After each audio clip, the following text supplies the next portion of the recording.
Facebook, and Instagram. So say hi to rehearsal. It's our rehearsal for our show. Take your time coming in. Don't worry about it. You're not missing anything. Yeah, this is our rehearsal for our show, The Tonight Show. We do the show every single night. If you haven't seen the show, I urge you to watch. We have fun. Tonight we have Alec Baldwin is on the show. We love Alec Baldwin. He's the best. We have Billy Crudup on the show tonight. Another great guy, another great actor. And then we have Nathaniel Rateliff and the Night Sweats, which is some good rock and roll music. And they were on. Was it Late Night? No, it was Tonight Show, right? Tonight Show. They did the song "Son of a Bee." Was the song, S.O.B. is the name of the song, and they played it and crushed it. And they didn't even have a record deal, right? Or they had a record out? They were just up and coming. It was some odd thing. We had them on before they even had a record deal or something like that. Anyways, they blew up. The song went, whatever it is, gold or whatever, yeah. And it was the #1 song and blah, blah, blah. And anyways, so now they have a new album called Tearing at the Seams? Something like that. Anyways, it's getting a great buzz, and that's the #1 rock and roll song right now, is You Worry Me by Nathaniel Rateliff and the Night Sweats. So anyways, they're coming back to the show, and they're all super psyched now. They have like record deals, and they're big shots now. So it's fun to see them. They haven't changed a bit. But it's, yeah, anyways. But we had fun doing our show. If you haven't seen the show, here's what happens. They say my name. I come walking out of that giant blue curtain, and I walk up to this monologue mark here, which is a 4-leaf clover, and I stand over that, and I read jokes that are written on cue cards above the cameras, and they go through that, and I make fun of everything I can possibly make fun of, whatever's going on in the world. I'll make fun of it if I can, make you happy, make you smile, make you laugh, go to bed, have sweet dreams. That's all I care about. That's really why I'm doing this. So do you guys want to hear some jokes?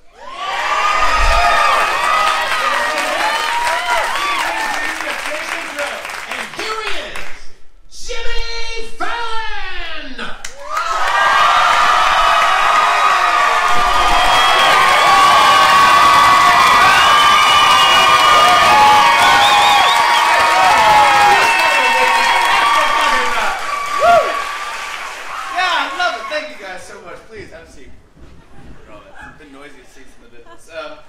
Thank you. Welcome to the Tonight Show. Here's what people are talking about. Are you guys excited about March Madness? Yeah. Not the basketball tournament. I'm talking about Trump's speech over the weekend. That's right. On Saturday, Trump spoke at a big campaign rally in Pennsylvania, and at one point he said he really can't wait for 2020, while the rest of America was like, neither can we. At the rally, Trump joked about wanting to be president for life. Of course, he was also just joking about being president to begin with, and well, here we are. You guys hear this? In his speech, Trump called Meet the Press host Chuck Todd a sleeping son of a bee. But remember, Trump considers everyone a sleeping son of a bee who isn't up all night tweeting. Trump's rally was in Moon Township, Pennsylvania. And when he got to Moon Township, he said, wow, this place looks exactly like Earth.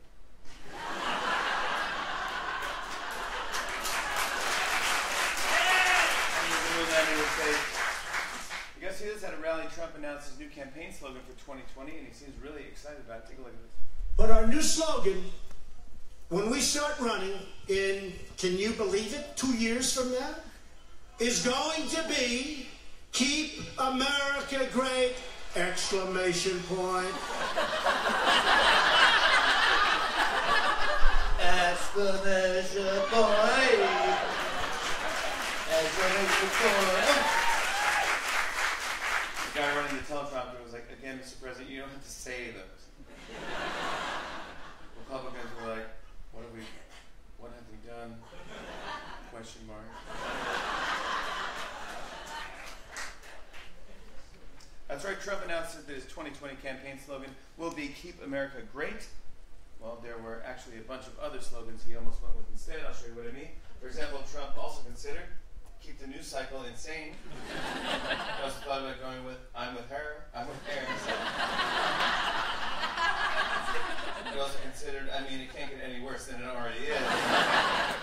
And finally, he almost went with, come on, doesn't some small part of me sort of want to see where this all goes? This is all and later on during during his speech, Trump asked the crowd a pretty interesting question. Take a look at this. Is there any more fun than at a Trump rally? Well, it turns out there are actually a lot of things that are more fun than a Trump rally, which brings us to our new segment, Things That Are More Fun Than a Trump Rally.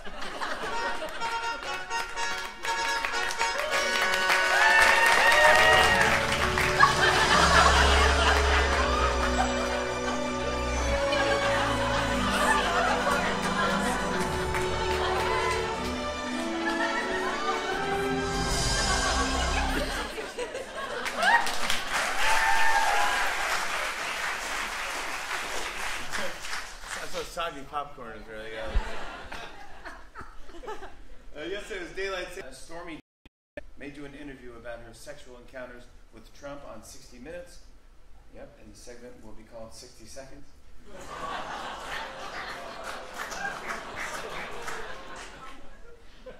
Too soon, man. Speaking of 60 Minutes, last night they interviewed Education Secretary Betsy DeVos, and she said that schools in her home state of Michigan need to do better. And she said if kids don't receive a good education, they could grow up to be the Secretary of Education. I guess a lot of people are saying that Betsy DeVos' interview on 60 Minutes was pretty rocky. She seemed to struggle with a lot of the questions, and it got so bad at one point that Leslie Stahl actually gave her some advice. Take a look. Have you seen the really bad schools? Maybe try to figure out what they're doing? I have not intentionally visited schools that are underperforming. Maybe you should. Maybe I should, yes. Are you just repeating everything I say? Are you just repeating everything I say?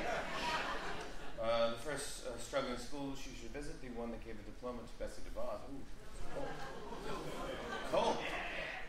During the interview, they showed some tweets from students who were angry about how Betsy DeVos spent time at their school, and one tweet really stood out. Watch this.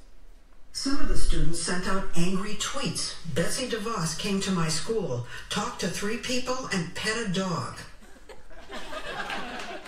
Betsy was like, I thought that was a hairy little student. Of course, the other big story is still North Korea. Everyone's talking about whether President Trump will make a breakthrough with Kim Jong-un. Experts think that they could bond over their common enemy, salads. Kim Jong-un is going to personally meet with President Trump, so after all these years, Kim Jong-un has finally decided to torture himself.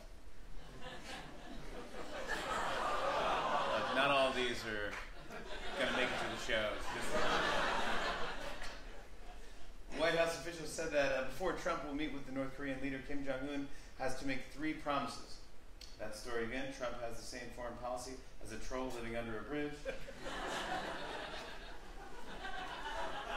Just came out that Trump accepted Kim Jong-un's invitation to meet pretty much on the spot, which even surprised his own advisors. Well, we got a good look at how it all went down. Check out these text messages between Kim and Trump. First, Kim Jong-un texted, "Hi Donald, you want to meet up?" Then Trump said, "Totally, let's get drinks." Then Kim said, "Me at the bar looking for my new BFF." Trump said, "I'm right here, little Kim." And Kim said, "Dog, you will win the Nobel Prize for this meeting." And Trump said, "Whoa, no way." Finally, Dennis Rodman texted, "Guys, please get me off this group chat."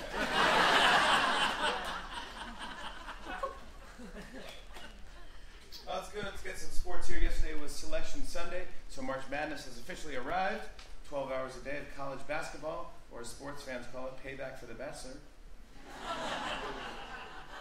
That's right, NCAA tournament bracket is officially set. Now 68 teams all compete for the same goal, staying in the tournament for as long as possible so they can keep skipping class.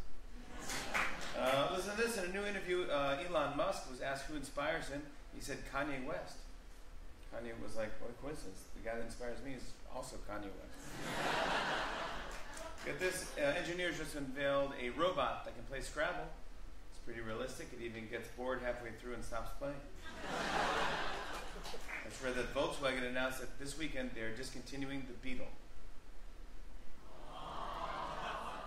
And this is weird. A lot of people are blaming Yoko Ono. I heard that IHOP is now selling their own line of pancake-themed pants. They only come in 3 sizes, large, extra large, and frequent customer. Here's a weird story. This weekend, officials in Miami shut down a nightclub after it allowed a horse inside. It's even worse for the people waiting in line who want to hear, you're not on the list, but that horse is. The following new study found that 73% of adults use YouTube, while the rest just go outside and watch people fall off their skateboards in person. There you have it. Thanks very much, everybody. That's monologue right now. I appreciate you guys checking us out. I'll see you next Monday. Bye-bye.